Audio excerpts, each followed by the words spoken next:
కృష్ణుని తండ్రి ఎవరు? నంద మహారాజు. ఉండలేదా? నంద మహారాజు దగ్గర 9 లక్షల ఆవులు ఉన్నాయి.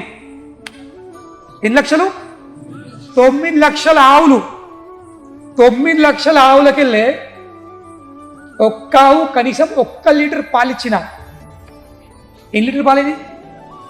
9 లక్షల లీటర్ పాలు. అవులేదా?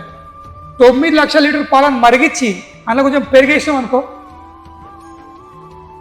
9 లక్షల లీటరు పెరుగు అవుతుంది. ఇంకా ఆ పెరుగును చిలికినవనుకో అందుకే ఎంత వెన్నెళ్తుండొచ్చు? కనీసం 4 లక్షలు అనుకో, 50%. అవులేదా?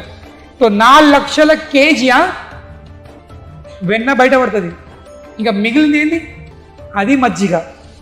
మన మన మన మన మజ్జిగ అంటే ఏంటి? రూపాయి పెరుగు తెచ్చుకోవాలా, అందులో 1 లీటర్ నీళ్ళు పోసుకోవాలా, ఇది ఉప్పు కలుపుకోవాలా, అది మజ్జిగ. మజ్జిగ అది కాదు.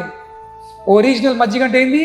పాలను మరిగించి అందులో పెరుగు తోడేసి దాన్ని పెరిగిన తర్వాత చిలకాలి.